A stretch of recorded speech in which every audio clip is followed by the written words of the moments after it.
Hey, what's up, guys? This is Mr. Piercy, and this lesson is going to be focusing on how we're going to be able to represent certain types of functions as a power series. Now, the types of functions that I'm particularly going to be looking at, or what this lesson particularly focuses on, is going to be some exponential, or not exponential, but rational functions and some transcendental functions. And we're going to be looking at those in a way that we can identify them as a geometric series. And from that geometric series, we could then create maybe a Maclaurin or a Taylor polynomial, depending on where it is going to be centered at. Okay, so you can see here, these are all of the kind of skills that the College Board is going to be looking for to see can you do this stuff. Now, let's see. The information that were provided here in the text in this lesson and the next one, we're going to study a few techniques and shortcuts for finding a power series that represents a given function. We can find a power series for a rational function by using our knowledge of a geometric series if the function can be written in this form. And this is really what the goal is. We're going to try and make a bunch of stuff look like that. And you can kind of see why we are going to be looking at rational functions for this, because we're going to have a variable in the denominator that can represent the radius. Okay. Now, the idea is that if it's a geometric series where the radius is going to be less than 1, that's what's going to converge, giving us our summing formula for the geometric series.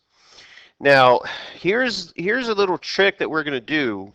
We're going to take this expression, a over 1 minus r, and we're going to be focusing on really that denominator. We want whatever our rational expression or whatever that we have that we're working with to try to resemble that 1 minus r. Now, in our case, r and x are basically going to be kind of interchangeable. They're going to be synonymous with each other. So I'm going to be looking at something that says, maybe I have my first term here over 1 plus x. This is going to be a common thing that we're going to see. And I'm going to wonder, well, how can I make that denominator, 1 plus x, to actually match the summing formula of the geometric series 1 minus r? Well, it's pretty simple. We're going to take this positive here, and we're going to make it a double negative. A double negative. And that would be 1 minus negative x. So the two denominators that I have, 1 plus x and 1 minus negative x, they're the same. They're equivalent to each other. But now, the form that I have here on the right and the denominator of the summing formula of the geometric series, they're in the same form, where I'm saying 1 minus the radius. And in this case, I would say the radius would be negative x. And then we could focus on the radius. The absolute value of negative x must be less than 1, and then we could use that to identify the interval and radius of convergence. So that little double negative trick is going to be something that you're going to have to make sure that you're thinking about if it's not something that you've had to do before. So here's our first example. Find a power series for the rational function 6 over x plus 2 centered at 0. Centering at 0 means that we, at some point, are going to wind up with a Maclaurin polynomial, probably. Give the first 4 non-zero terms and the general term, and find the interval of convergence. So this is where we're going to be looking at, let's see, we're focusing on f of x to be equal to, and the expression was 6 over x plus 2. Okay. Well, that 6 over x plus 2, that thing right there, okay,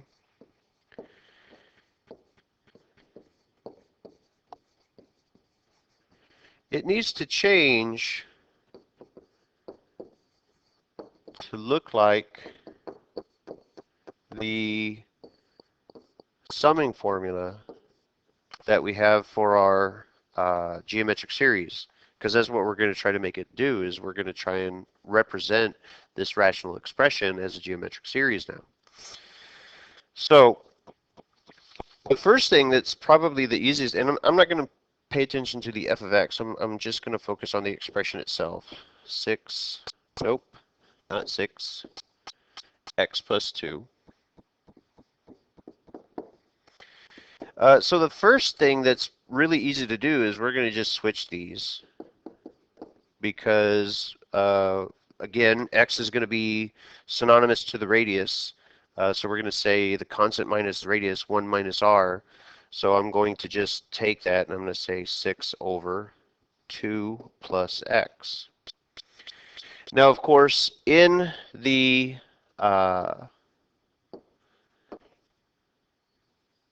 summing formula, that 1 is there for a reason, so that means we have to make this 2, we have to make that 2 become a 1. So the way that I'm going to do that is I'm going to divide everything in the expression by 2. Divide by 2. Okay? So when I do that, 6 divided by 2 gives me a 3 in the numerator. 2 divided by 2 gives me the 1 that I'm looking for in my denominator, and x divided by 2 is just going to be x over 2. Now the next thing that I want to make sure that I have is, if you noticed, we have that negative sign in the summing formula. So here I need to employ that double negative trick to make that positive, the plus x over 2, look like it's going to say minus something. So here we're going to employ that double negative trick, and when I do, I'm going to say 3 over 1 minus, and in parentheses, negative x over 2. And now this very much is in the form of 1 minus r, where in this case r is equal to negative x over 2. Okay, so now what it's going to ask us to do, it says find the first 4 non-zero terms. Okay, well, let's start writing this out as a series. Okay, so our series, let's go to a different color here. Our series, n equals 0 to infinity, is going to look like, as a geometric series, it's going to be a, the first term, times the radius to the power of n, or the constant ratio to the power of n. But now we're going to look at this, substituting the stuff that we have, n equals 0 to infinity. Well, the a term, that is the 3 that's in the numerator. So that's going to be 3. And the constant ratio in this case of the geometric series will be this, negative x over 2. So I'm going to say times negative x over 2 to the power of n. And we're going to separate that out a little bit. The negative sign obviously is representing a negative 1. So this series can be further expanded on to show that we're going to have a 3 multiplied to a negative 1 to the power of n multiplied to x over 2 to the power of n. And one of the reasons why I want to do that is so that way I can see that negative 1 to the power of n is going to represent an alternating series of some kind. Okay, so let's see where we're at. We still need to get the first 4 non-zero terms. So the first 4 non-zero terms in this case, if we start saying like when n is equal to 0, because that's what our series starts at, well, if n was equal to 0, then 0 to the anything to the 0 power is going to be 1, so 3 times 1 times 1 is just going to be 3. Now we do have that alternating, term there, the -1 to the power of n. So I'm gonna guess that when I go to my next term, when n is equal to 1, that I'm going to wind up with a negative number. So in this case, yeah, when n is 1, -1 to the first power is -1. So that's going to wind up giving me negative 3x over 2. And if we continue the pattern going, we're going to get plus 3x squared over 4, and then minus 3x cubed over 8. So there is your first 4 terms that we are asked to identify. Terms, I can't keep my pen on the board. Okay. And the only other thing it's asking is to find the interval of convergence. So here's one thing that we needed. We got that. So the interval of convergence, let me come back up here a little bit where I had my expression. Let's see. My interval of convergence is going to be found by taking that that's the constant ratio. So I'm going to have to say that the constant ratio of -x over 2 must be less than 1. So solving this as a absolute value inequality, I'm going to wind up with x over 2. Nope, don't need the absolute value symbol anymore. And we're going to say less than 1, greater than -1. And when I solve this, I'm going to -2 less than x less than +2. There we go. So the interval of convergence is this. Now, in this case, I don't need to check the endpoints. Because it's a geometric series, by definition, the geometric series must be less than 1. The constant ratio must be less than 1. So we don't need to check the endpoints to know if the positive or -2 are included. Because by definition, they must be less, the constant ratio has to be less than 1, so we're not going to worry about an inequality being equal to anything here. And if we want to go one step further, we can look, it's centered at 0. I'm going to go to 2 here, not included, -2 here, not included, and you can see that the radius of convergence in this case would be a 2. And that is how we're going to take the rational expression that we were given in this case and try to make it, convert it into a geometric series. And now the first 4 terms that we have here, this would be what we would have for our Maclaurin polynomial. And we could take more terms if we wanted to. So I could take the Maclaurin polynomial with the geometric function or the rational function that was given to me, and I could graph both of them and actually see that the radius of convergence is going to be, or that it's going to be centered at 0, and the interval of the convergence would be from -2 to +2. I'm not going to graph this one because there's going to be another one that's going to ask us to do that later on, so I'll do it at that point.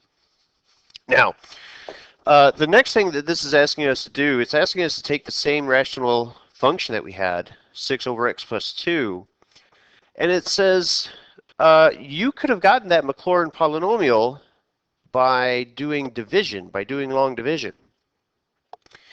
Now, I feel like this question, that this example kind of needs an asterisk, because I'm going to admit I haven't looked into this very much, and I don't know if this is true for just Maclaurin polynomials, because when I tried to reproduce this with something that was not centered at 0, doing this long division technique that I'm about to show you, I wasn't able to reproduce the polynomial that I would get for a Taylor polynomial. It did work. It does, obviously, it's going to work here with a Maclaurin polynomial, but with a Taylor polynomial where I'm not centered at 0, it didn't quite work. But let's see what we're going to do here. What I'm going to focus on primarily on this one, and let me not do black on black here.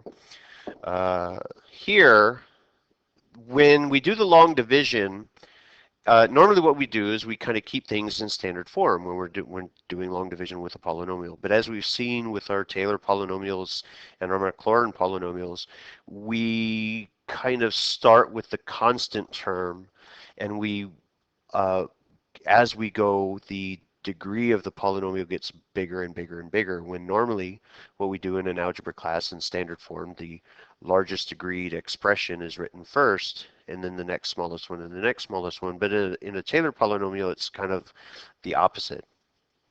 So I'm going to reverse the divisor, the x plus 2, to be 2 plus x. And we're going to divide that into a 6. Now the expression, or the way that we do the division doesn't change. We're still going to compare the leading terms. In this case, the leading term of the dividend is 6, and the leading term of the divisor, in this case, the way I have it written, is going to be a 2. So when I compare those, 6 divided by 2 gives me a 3, which was the first term that we had with our Maclaurin polynomial in the last example. Multiply, and I'm going to get 6 plus 3x, and we're going to subtract that expression. So 6 minus 6 is 0, and 0 minus negative 3x is going to be negative 3x. Now the negative 3x is my leading term. I'm still going to divide that with the 2 that was the leading term of the divisor. So negative 3x divided by 2 will give me a negative 3x over 2, which was the second term of my Maclaurin polynomial. Multiply, and I'll get a negative 3x here, minus a 3x squared over 2 here. Subtract that expression, and the 3x's cancel, and the double negative gives me a positive 3x squared over 2 here. And again, compare the leading terms. 3x squared over 2 divided by 2 will give me a positive 3x squared over 4, which was our third term. And if we keep going, let me just go ahead and finish the division here. Multiply, and that'll be a 3x squared over 2 plus 3x cubed over 4. Subtract the expression, and 0 minus 3x cubed over 4, and when I divide here by the 2, that's where I wind up with the negative 3x cubed over 8 that we wound up with as the fourth term of the Maclaurin polynomial from example 1. Like I said, maybe this only works with Maclaurin stuff where it's centered at 0, because when I tried doing this with a rational function when it was not centered at 0, this division process didn't hold up. And again, maybe that's kind of just because I haven't played around with it enough to know exactly that it's going to just work with Maclaurin polynomials. But anyway. So here, these are just some strategies that we're going to be looking at with the functions and how we're going to try and convert them to look like a geometric series. In some cases, we can just do substitution. In some cases, we have to do the trick where we had changed the plus sign to the double negative. In some cases, we're going to have to do differentiation and integration, and those are going to get really interesting. But let's take a look at this one. And this is the one that I was telling you that didn't hold up when I tried to reproduce the division process. I just wanted to see if it would work on this one, and maybe I just did it wrong. Maybe it doesn't work when it's not centered at 0. I don't know, but the division here didn't work for me. But we're going to try to do this one. Same idea. We're going to take the rational expression that we have, the 4 over 2x minus 1, and we want to convert it into a power series. The difference is that in this case it's going to be centered at 2. And because it's going to be centered at 2 as opposed to 0, the substitution, the manipulation that we're going to do on this one, it's going to be very similar to the one that we just did with the Maclaurin stuff when it was centered at 0, but it's going to make it a little bit more complicated. So please, I'm going to do my best to explain it thoroughly and not try to confuse anybody as we go. But again, we're looking at taking f of x, that is what? 4 over 2x minus 1. And we need to take this, needs to change to look like a over 1 minus r again. Okay? So how are we going to do this? So again, I'm not really going to pay attention to the f of x expression here for the function. I'm going to just focus on the expression itself, 4 over 2x minus 1. Now here I don't want to go straight to the switching the expression around like I did on the last one. I want to leave the x where it is just for the time being. And what I really want to focus on is this bit here where it says it's centered at 2. Okay? Because it's centered at 2, that means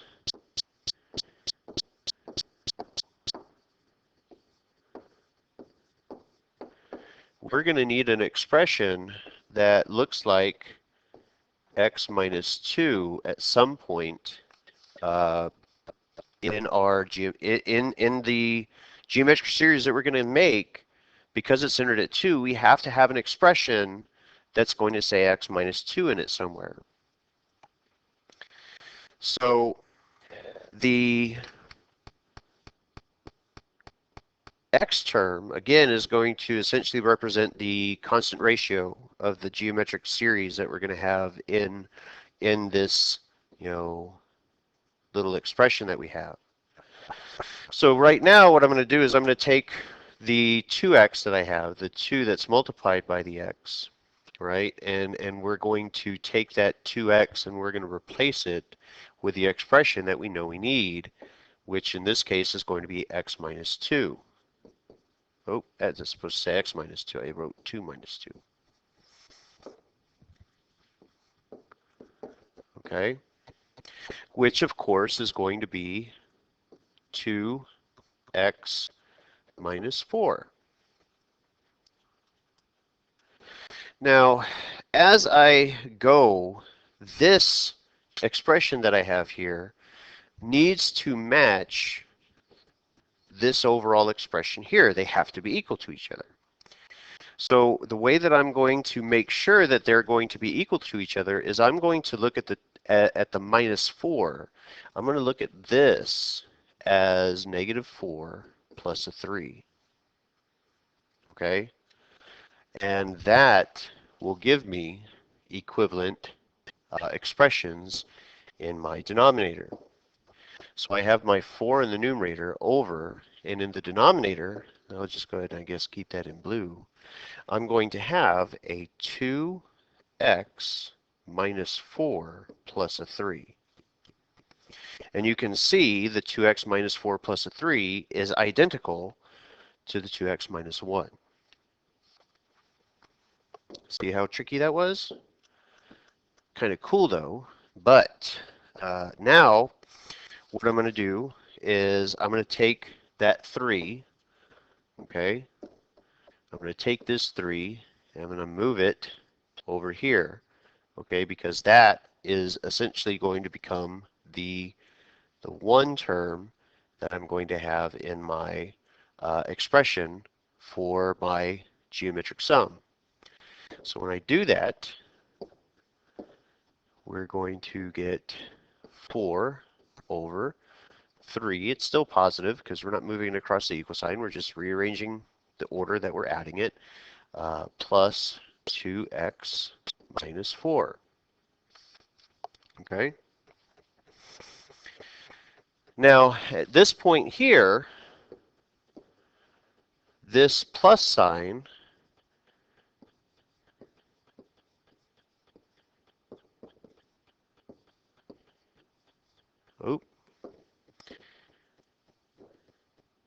I'm trying to write one word, but in my head I'm thinking another word, needs to become negative.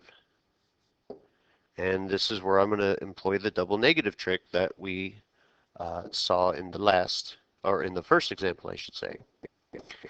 So here I'm going to have 4 over 3 minus, in parentheses, a negative 2x minus 4.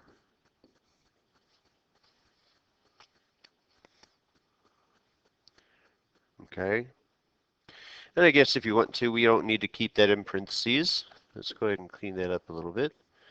And so we'll just go ahead and distribute that. So that'll be minus 2x plus 4 if I distribute the negative sign. Now, the expression that I have in the parentheses is not quite where I need it to be. Okay?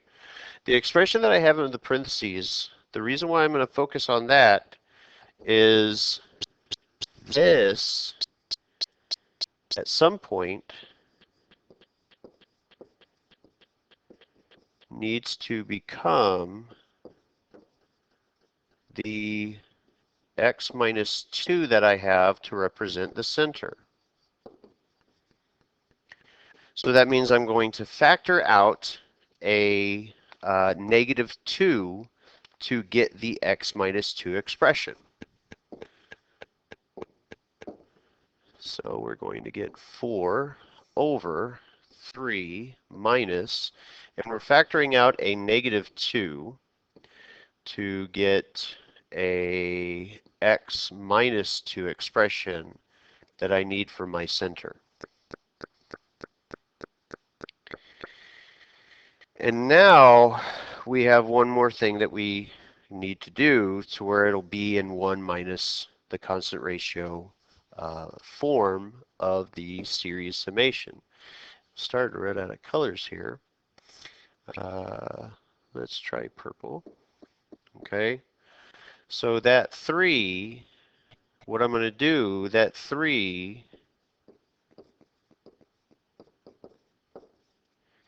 it needs to become a 1. So I'm going to divide everything by 3. So divide by 3. Now in the numerator, we're not going to wind up with quite as nice of a number that I had on the first example. We're going to wind up with 4 over 3 in the numerator. The 3 over 3 simplifies to be a 1, and the expression in the brackets, we're just dividing the entire thing by 3, so we're going to wind up with minus, and in parentheses, I'm going to have negative 2/3 times the x minus 2 expression for my center.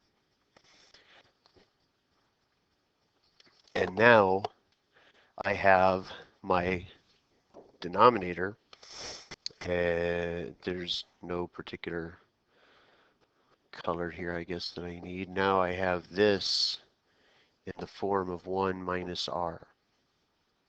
Okay? So in this case, a is going to be 4/3, and the constant ratio in this case is negative 2/3 times x minus 2.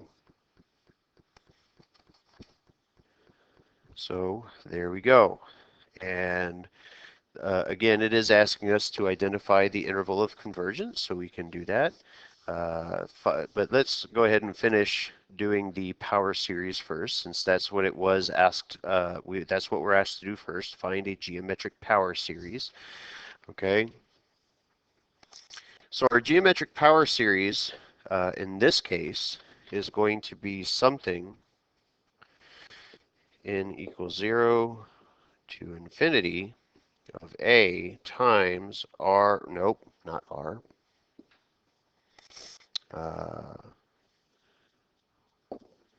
1 minus r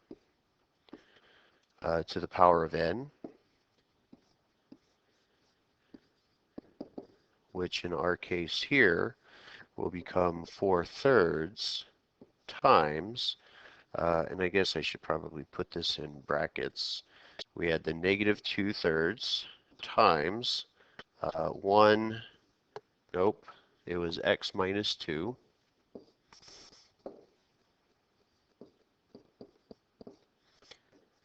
to the power of n. And again, I'm going to expand this out a little bit so we can see some of the behaviors that we're going to experience. So we're going to say n equals 0 to infinity. And I'm going to have, where are we at? Let's just start with the negative 1. The negative 1 is going to be raised to the power of n. That's inside of the brackets. Now the 4/3 is the same thing as saying 2 squared over 3 times the negative, nope, not negative, but to the 2/3 to the power of n. So that's the same thing as 2 to the n over 3 to the n, not 3 to the third. Because what we're going to recognize here is that the 2's in the numerator, common bases, we can add those exponents together. And then we have, finally, x minus 2 to the power of n.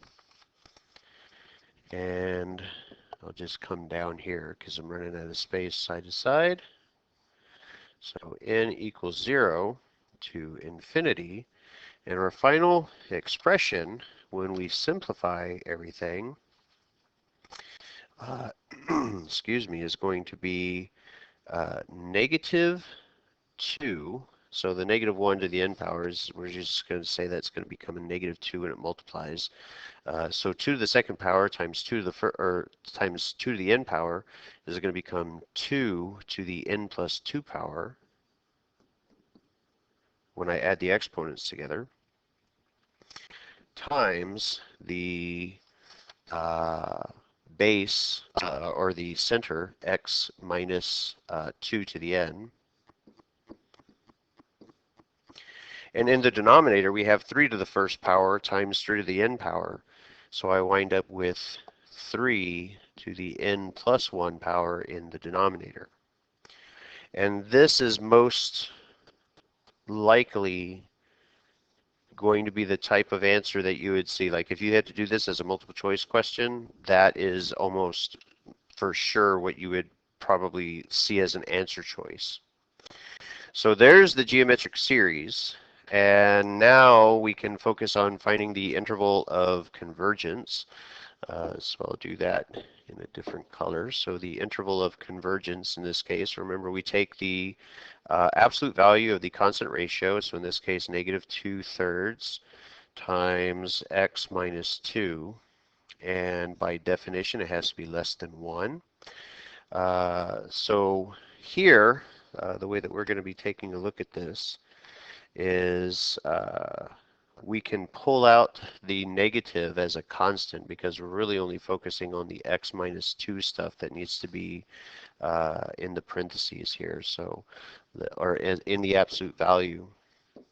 So let me rewrite this a little bit where it makes a little bit more sense algebraically.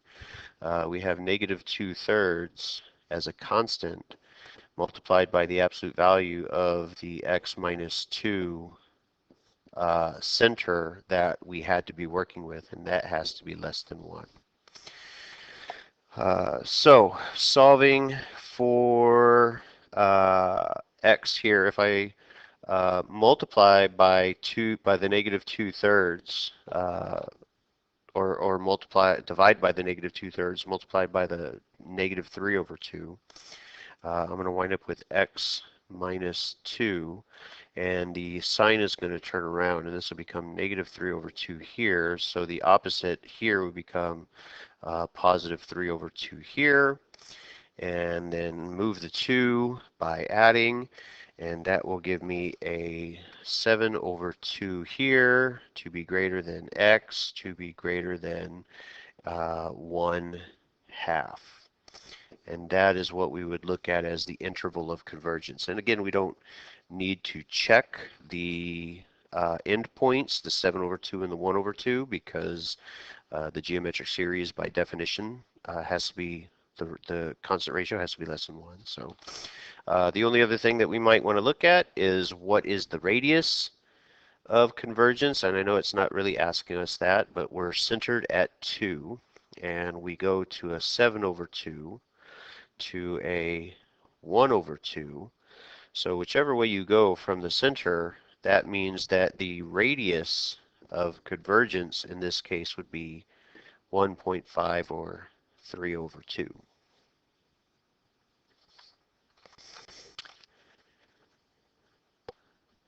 So you can see the amount of shrewdness, I want to say, because this is a very shrewd problem, I think, as far as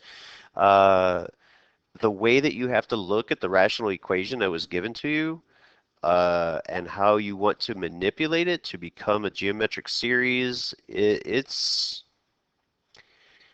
pretty interesting. It's doable. You know, they like to make it a little, you know, they definitely a little more challenging than the first one was because where we moved the center from being at 0. But here, find a Maclaurin polynomial for this, and here, because it's a Maclaurin polynomial, it's going to be centered at 0, and I would certainly encourage you to go ahead and pause the video and see if you can work this one out on your own and see what you wind up getting.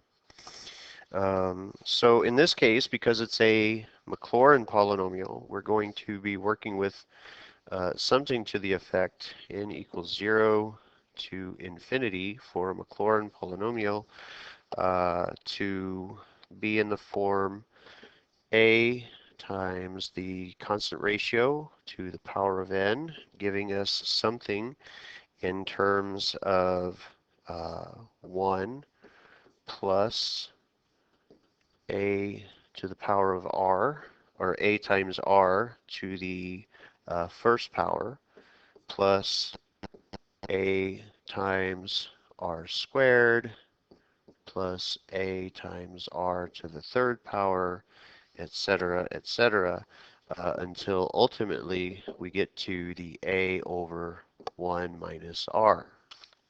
Okay? So, what do we have?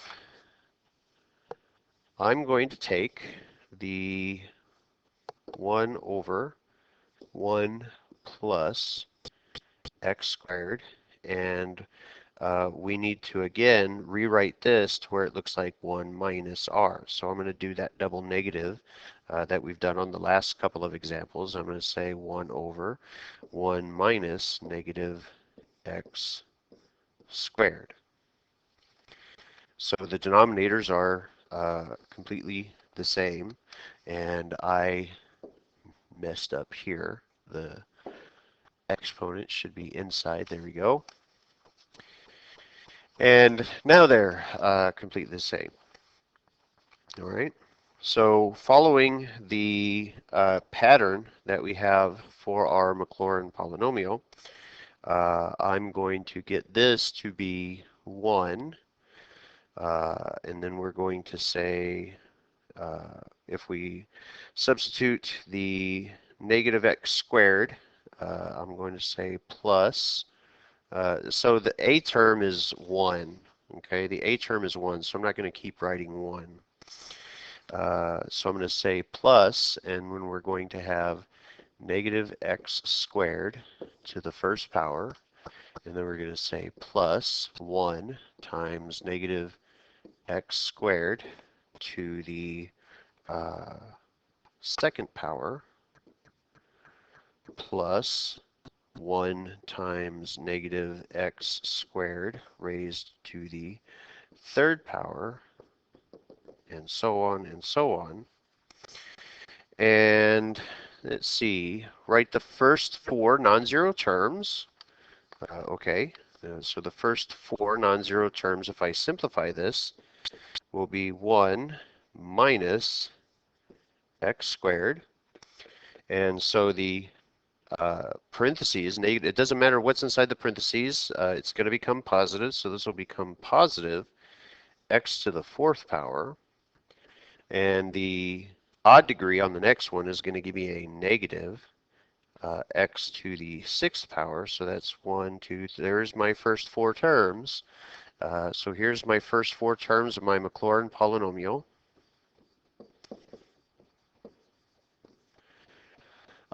And the general term. So the general term, where they're talking about the general term, that is going to be what it's going to look like as a series. So the general term is what it's going to be as a power series. So here, what we're looking at, we're going to go to, in this case, if we keep going, plus dot dot dot to the series form, I'm going to get n is equal to 0 to infinity. And we definitely have something alternating. So we can just take the, the form of 1 times r, a times 1 to the power of it, r times to the power of n. In this case will be n equals 0 to infinity. So the 1, I'm not going to bother writing the positive 1. Doesn't really make a difference. But we wind up with negative x squared to the power of n, which I can expand. The negative inside of the parentheses is going to be raised to the power of n. And so that will very much show the alternating nature. And then we can say x squared raised to the power of n would just be x to the 2n power. And this is either one of these, I guess, is what you could look at as the general term. I would personally probably go with the one on the right, simply because of the negative 1 to the power of n clearly identifies the alternating nature of the series. So find the interval of convergence. Again, this one really shouldn't be all that difficult here. In this case, we had the x squared, or the negative x squared. It really doesn't make any difference which one you use, because if you take the absolute value of a negative x squared, it's going to wind up being positive anyway. So if you want to put the negative sign there, it doesn't make a difference. It's going to be less than 1. So x squared in this case is going to be less than 1 and negative 1. Now if you take the square root of both sides, some of you are going to wonder, well, you can't take the square root of the negative number, right? Because it's going to put you into an imaginary term. Well, with the idea of the absolute value, we're talking about distance. So it's not so much that we're worried about the negative terms, as so much as we're associating what is the distance from something to something else. So we're going to just look at the interval of convergence in this case to be from negative 1 to positive 1, which means that because it's Maclaurin, the radius in this case would be 1, because from 0 to positive or negative 1, we're moving 1 space. Now here, this is where it's asking you to go to your calculator. It's asking you to use your calculator to compare the first 5 terms. Now I'm going to change that because it asked us to find the first 4 terms.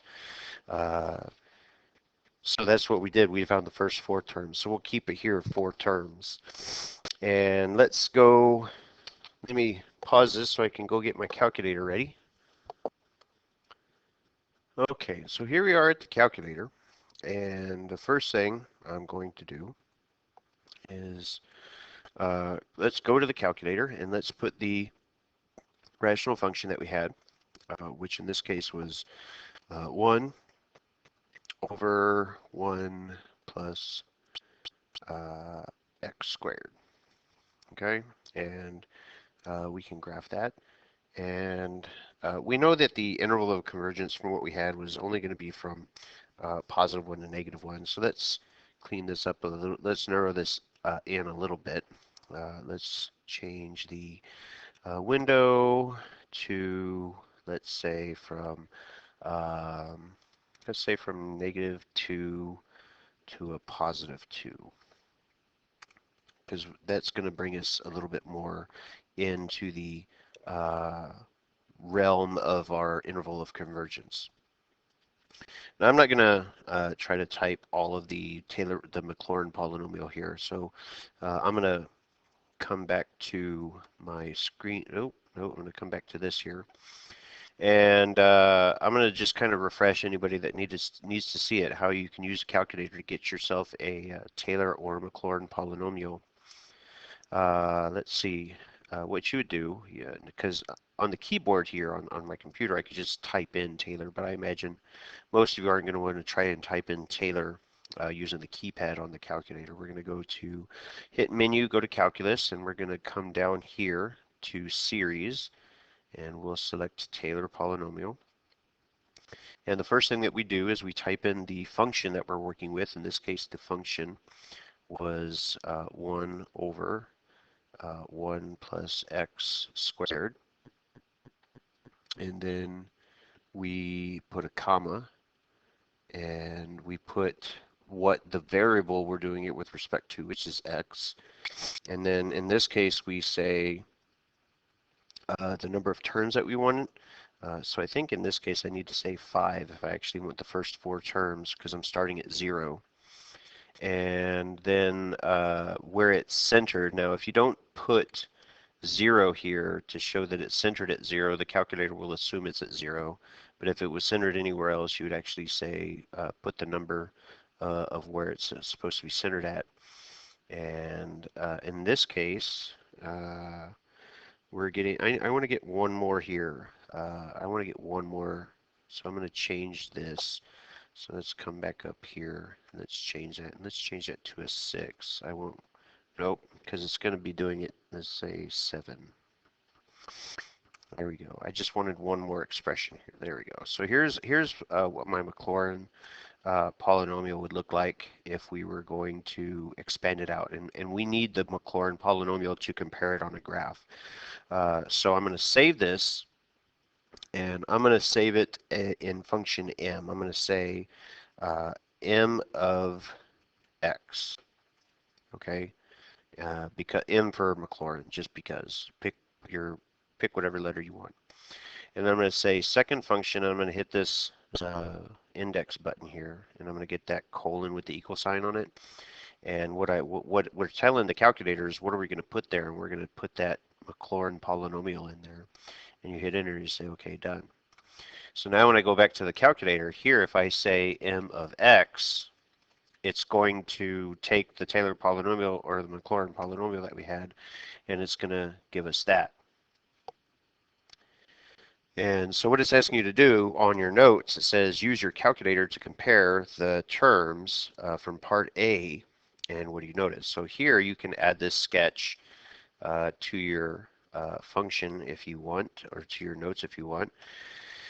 And you can see the radius of convergence was 1, and you can see that from here we're going out to about 1. So we're here. It's counting by 10. So 1, 2, 3, 4. Oh, 3, 4, 5, 6, 7, 8, 9. Right there. There's 1 exactly.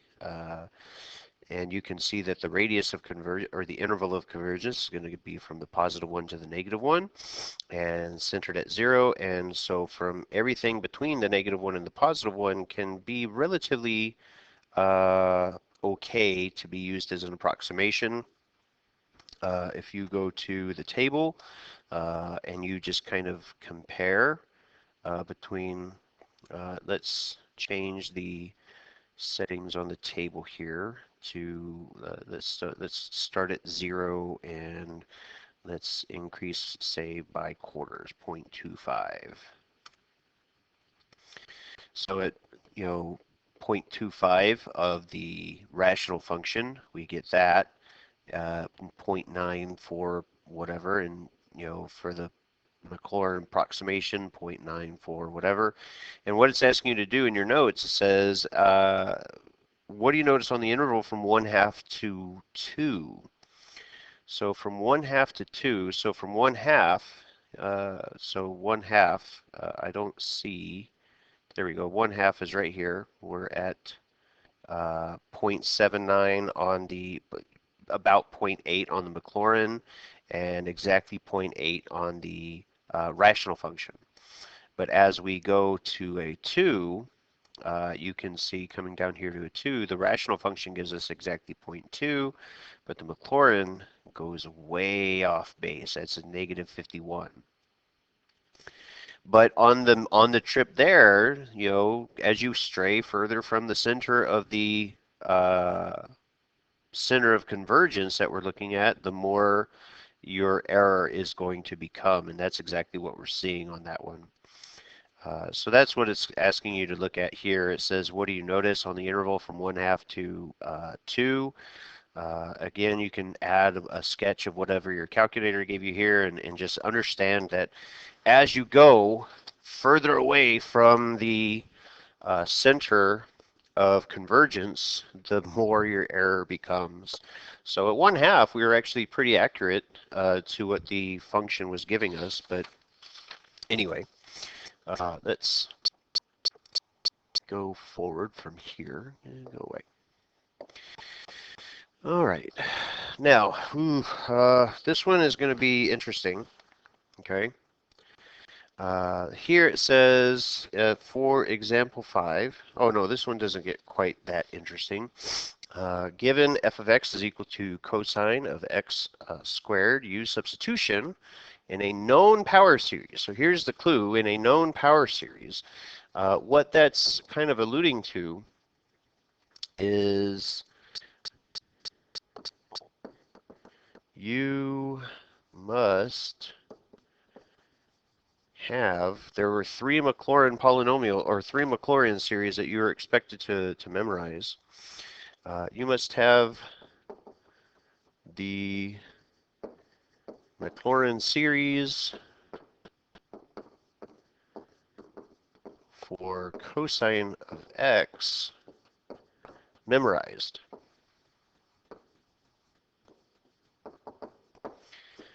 And if you don't have it memorized, you might want to look it up, go back to your notes, or get on Google and say, what are the 3 Maclaurin polynomials, or the 3 Maclaurin series we need to know? And one of them is cosine of x. So here we're going to use something that is similar, so that way we can do some substitution. So if I'm looking at f of x to be cosine of x, that series to infinity is going to be -1 to the power of n times x to the 2n power divided by 2n factorial, which would give us a series, the Maclaurin polynomial would be 1 minus x squared over 2 factorial plus x to the 4th power over 4 factorial minus x to the 6th power over 6 factorial, etc., etc. Where are you? There we go. Okay, so by having that, we can now take, let me get a different color here. Let's not do too many red stuff. We can now take that x squared term and we can substitute it here anywhere we have an x, and that is how we will get the series for cosine x squared. So if I do my substitution for cosine x squared, of course 1 doesn't have x to substitute, and so I'm going to say minus, here I'm going to substitute x squared, and I didn't square that very well, x squared squared over 2 factorial plus x squared to the 4th over 4 factorial minus x squared to the 6th over 6 factorial, etc., etc. And can you create a series based on what you're seeing? Essentially, you're looking at the sequence as opposed to the series, but you're going to write it as a series. So 0 to infinity. And in this case, we're alternating. So we have to have our -1 to the power of n. We're taking whatever the x term was, and we're going to, in this case, it's going to wind up getting raised to the 2n power. So here I'm going to take the x squared, and it's going to get raised to the 2n power, because we're just kind of doing our substitution. And that is still going to be over 2n factorial. And we can simplify that just a little bit. N equals 0 to infinity, -1 to the power of n, x to the 4n power, all of it over 2n factorial. So either of these would be acceptable responses for what it's asking us to do, find the Maclaurin series. And the first 4 non-zero terms, here are the first 4 non-zero terms, so we got that. And now part B says use your answer to find a Maclaurin series for the derivative of f. Okay. So essentially what I'm going to do is I'm going to take the first 4 terms that we had here, and let's go to another color. I'm going to take the first 4 terms that I had here, and that is how I'm going to get the derivative. I'm going to just take the derivative of those first 4 terms. The derivative of 1 is 0, so I'm not going to write the 0. And then the next derivative expression would be a -4x cubed over 2 factorial. Then I'm going to get a 8x to the 7th over 4 factorial.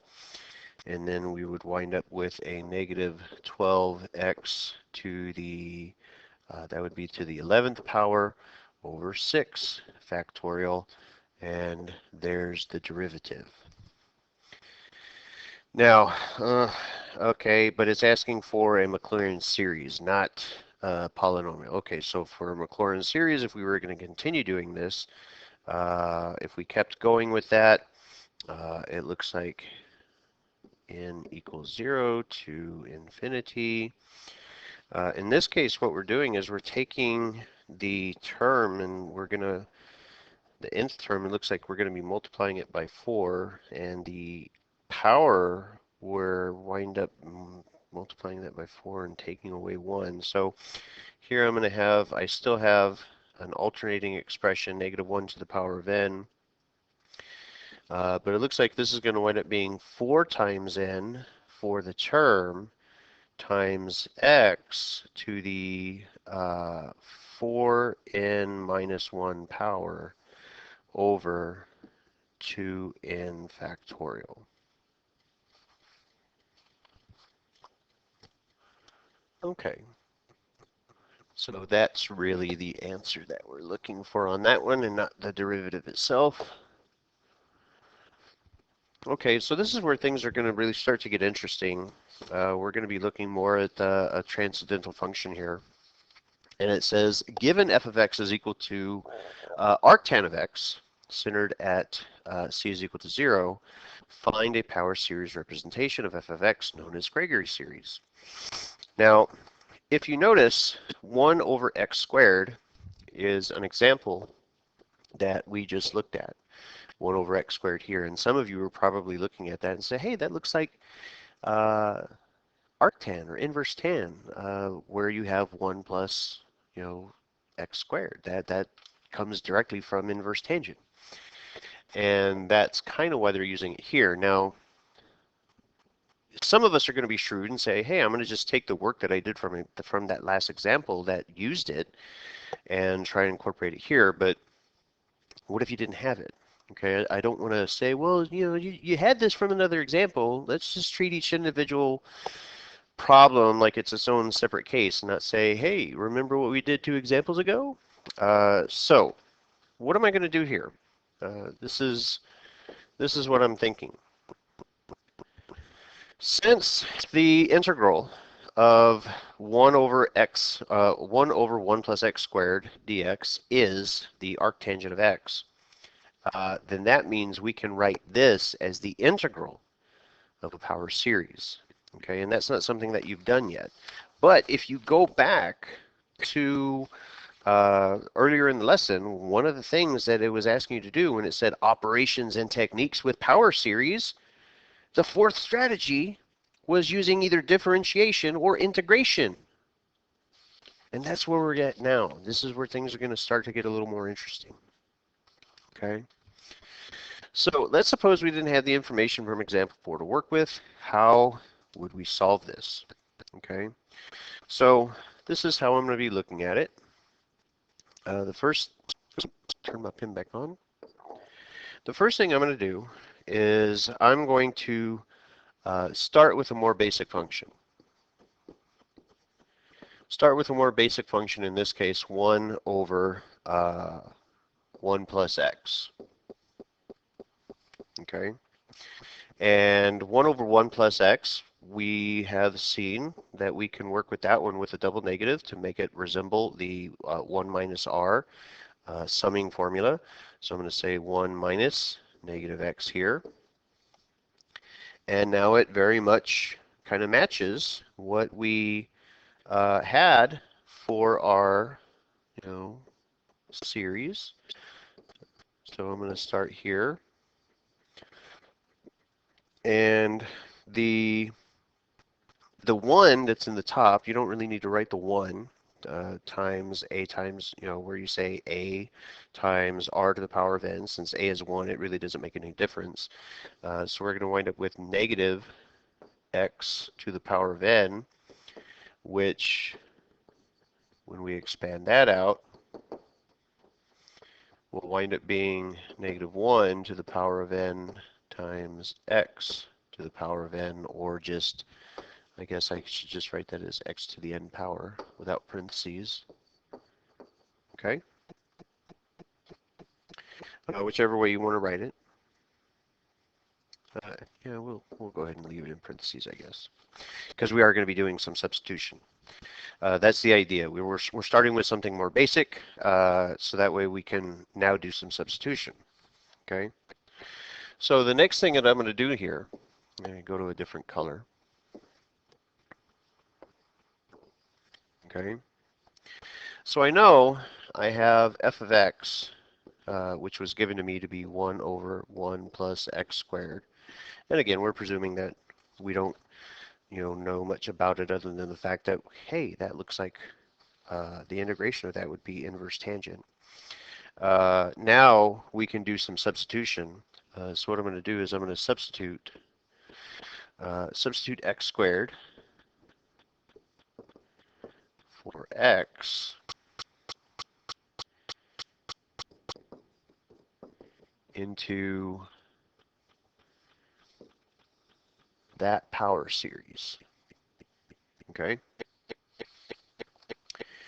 And when I do that, I'm going to wind up, and I don't want to call it f of x anymore because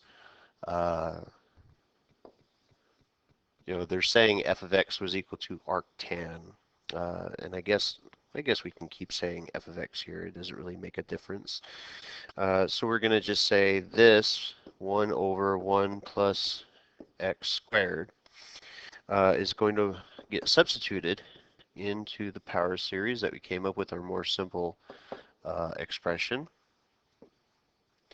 And we're going to say negative 1 to the n power. And we're going to substitute the x squared in for x. So this becomes x squared to the power of n. And that can look like this: n equals 0, infinity, -1, power of n, x to the 2n power. Okay? So the third thing that I'm going to wind up doing at this point is, actually that was the third thing, so this is really the fourth thing, but I'll just leave it here as the third thing. I'm not going to write this as f of x anymore. I'm going to just change it just for something. I'm going to say g of x. I know that they started off saying f of x was equal to arctan, but I'm going to call it g of x is equal to arctan of x will be equal to the integration of this power series that we just created. The integration of the power series from n equals 0 to infinity of -1 to the power of n times x to the 2n power. And this would be done with respect to x. So can we take the integration of this expression? And it's really not that much, it's really not that difficult.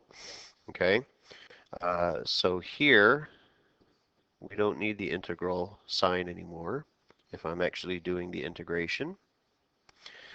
And here, this is to the power of n, so we're going to wind up with -1 to the power of n.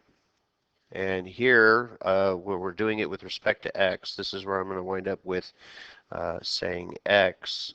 So what we normally do with integration is we wind up adding 1 to the expression here, to the exponent here, so this becomes 2n plus 1. And then we wind up multiplying by the reciprocal. So the reciprocal in this case is just going to be 1 over the exponent 2n plus 1. So I'm going to just put 2n plus 1 in the denominator here. And technically it should be plus a constant. Okay. Now going back, if we did check our endpoints on this one, if we did need to check our endpoints on this one, we would see that both the positive and -1 that we would get for our interval of convergence would show that they would converge with an alternating harmonic series. And when x is equal to 0, the arctangent of 0 is equal to 0. So the p-series of 0, the p-series ultimately winds up being 0. So c winds up being 0 also. So we really don't need the plus c on that one. And oops, I almost started to erase my answer. And this is where we would wind up stopping with this one.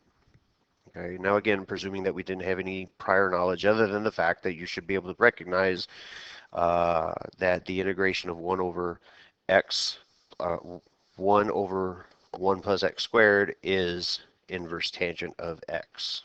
And since that's what we started off with, that's how we understand that we can write this as an integral for our power series. Now this one here is a bit of a stretch. It's kind of continuing on what we were just talking about. It says, so what we just discovered was something known as Gregory's series. And we understand that, you know, if we looked at going back to here, the constant ratio in this case is, you know, just the 1x, and it has to be less than 1. So, you know, x has to be less than 1, but so it'll wind up being greater than equal to 1, so that's going to be the interval of convergence. Okay, and that's kind of what it's giving you here. Of course, I don't agree with the inequality symbols, but it's still kind of saying that that's the interval of convergence. But I guess you could say that they were going to be able to include them, I guess, because I did say that if you checked the endpoints, positive, -1, they would converge as an alternating harmonic series. But anyway, let x equals 1 and determine the resulting series called Leibniz's formula. This is really kind of a stretch. I'm not really sure where you're going to be able to, how you were able to see this offhand, but this isn't going to be something that's going to be tested. Maybe just recognize that there is this series and try to recognize it if you see it. here this was the series that we came up with, and we had x, this is x to the 2n plus 1 power, all of it over 2n plus 1. Well, if we start taking the terms here, the first term in this case will work out to be a 1. The next term will work out to be a negative 1/3. The next term will work out to be a positive 1/5, then a negative 1/7, etc. And if you keep doing that, this is going to converge to be pi over 4. And that's not going to be very obvious unless you're really playing with your numbers. At least the way it was presented here in this material.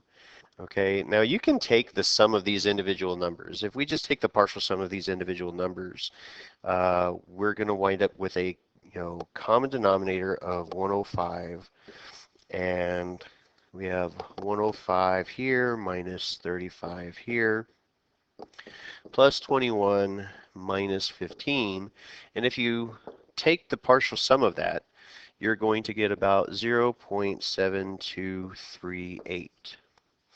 And if you take the actual ratio of pi over 4, you're going to get 0.7854. So you can see if we kept going, if we took more than the first 4 partial sums, that this number that we have here is going to approach this number that we have here. But it's not very intuitive. How did you get pi over 4? Okay, long story short is that there's a proof that could be done, but the actual proof that this series would need to show that it's going to go to pi over 4 is going to include, it requires the inclusion of complex numbers. Okay, and it's not related to what we're doing here, but long story short, I know that's that good one, Mr. Piercy. Short, you can't do anything in a timely manner, but long story short, on a complex number plane, this is the real numbers, these are the imaginary numbers. What we're going to do is we wind up working with, in this case, something that's going to give us a complex number of 1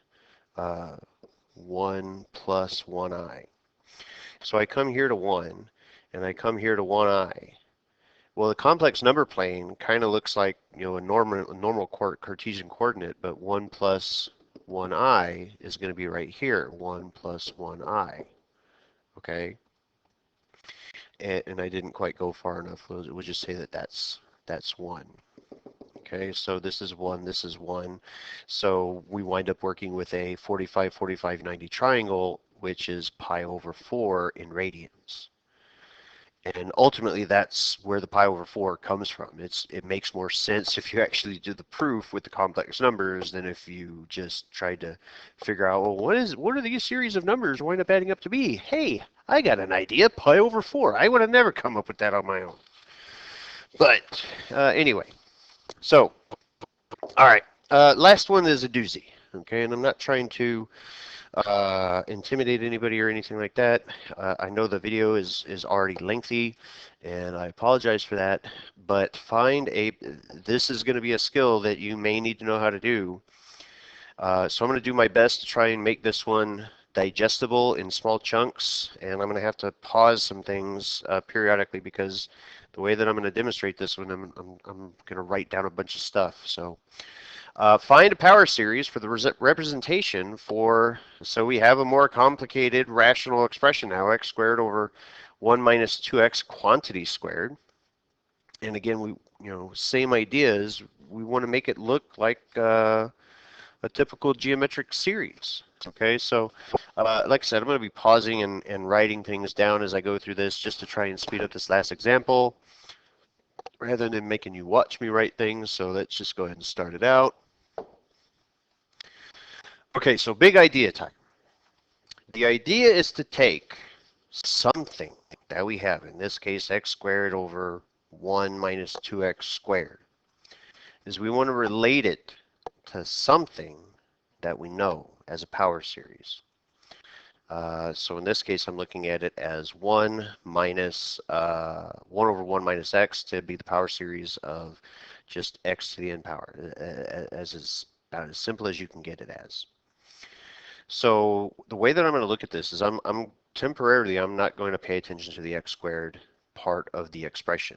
Okay, I'm just going to focus on what we have for the rational portion of it.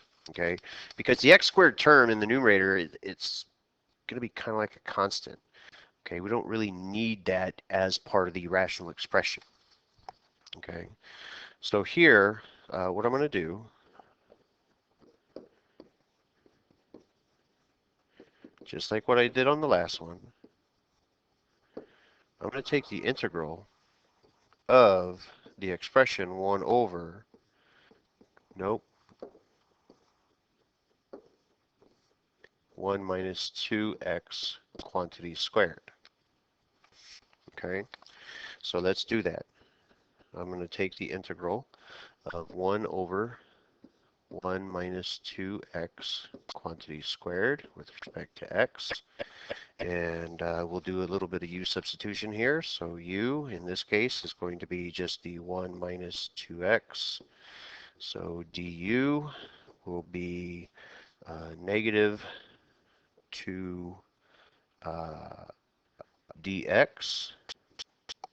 And so that it matches the expression, we got to move the negative 2 over. So that becomes negative 1/2 du to be equal to 1 dx. Okay, so I have the constant being introduced, the negative 1/2, as the integral of, in this case we have u to the negative 2 power, or just go ahead and move that to the top as the negative exponent, du.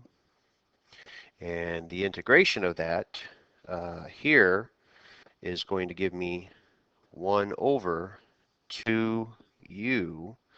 And if I substitute u back in, I'm going to wind up with 1 over 2 times 1 minus 2x. And we're not going to worry about a constant integration at the moment. Okay? So, pause one more time. Okay, so here we are. Knowing that differentiating this integrated expression returns the original, going back to the fundamental theorem of calculus part 1, we can say this. Okay, we can say that the expression f of x will be equal to the x squared that we're currently not working with. And we can say d dx, take the derivative of the expression that we had. And I'm going to break it up. We have the 1 over 2. So I'm going to say times 1 over 2 as its own fraction times the remaining part of the fraction 1 over 1 minus 2x. Okay. If I take the derivative of the integrated expression, we should wind up back to the original. Okay. So what this allows us to do now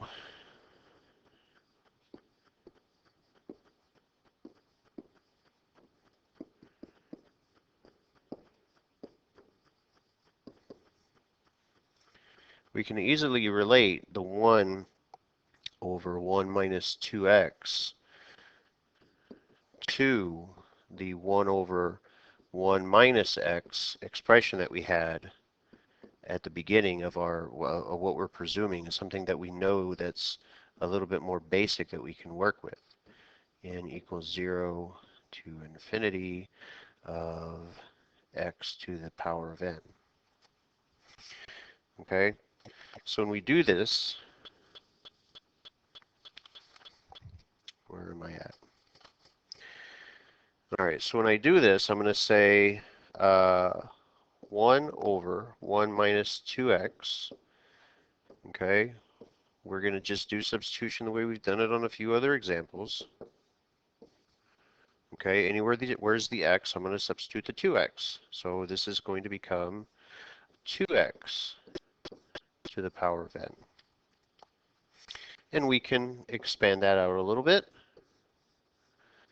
N equals 0 to infinity. We can say that is 2 to the n power times x to the n power. So that means f of x is equal to x squared d dx times the derivative of this, 1/2 times the summation from n equals 0 to infinity of 2 to the n power times x to the n power. And if you notice, those of you following along with this in your notes, you have an entire page. It should have been a big tip-off. You're like, oh no, they gave us a whole page to do this one problem. Okay? So at this point, what we're going to do with our integration, with our summation expression, okay, using the properties of summation, we can absorb the 1/2. And when I do, this will become f of x to be equal to x squared d dx n equals 0 to infinity of, and we're going to wind up with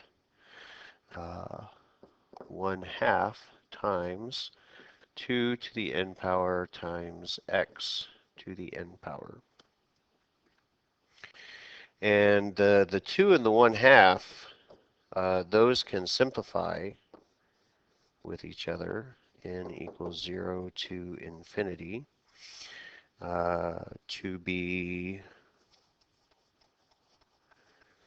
you know, if you just look at the exponent of n over exponent of 1, that will become 2 to the n minus 1 power times x to the n power. All right, pause again. Okay, so now at this point, we have to do the derivative. We have to do the derivative of the summation to get rid of the derivative itself. But one of the things that may, and this may come out looking like an exclamation point, that's a period. When you differentiate with the summation, the index is going to go up by 1, meaning that instead of starting at 0, now we're going to be starting at 1.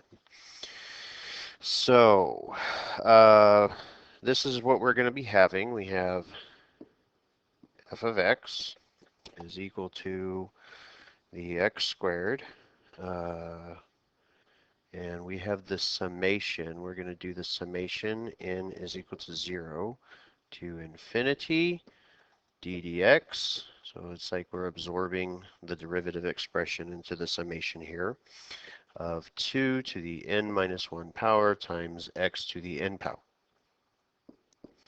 So here when I do the derivative of the summation, we're going to wind up with x squared times the summation. The index changes, it shifts up 1. And the 2 to the n minus 1 stays the same, but the x to the n power we're going to wind up using, it's going to end up looking like times n times x to the n minus 1. That's what we're going to get when we differentiate the summation. Okay. At this point now, we can absorb, multiply in the x squared, and we're going to wind up with f of x is equal to the summation of n equals 1 to infinity of 2 to the n minus 1 power times n times x squared, and I'm putting this here on purpose so it'll be right next to the times the x to the n minus 1 power, and you can see we're going to combine those bases with each other. Okay, so we're going to wind up here, n equals 1, infinity, 2 to the n minus 1 power, times n times, so when we add the bases together, 2 plus n minus 1 will wind up being n plus 1 when I combine those. Okay. Now, in some cases, you may be able to stop there. However, that wasn't what we necessarily were intending to write the series to, because the series that we started with had an index of 0. It started at n was equal to 0. So here, now what I'm going to do, I'm going to shift. I'm starting to write two words together at once again. Shift the index.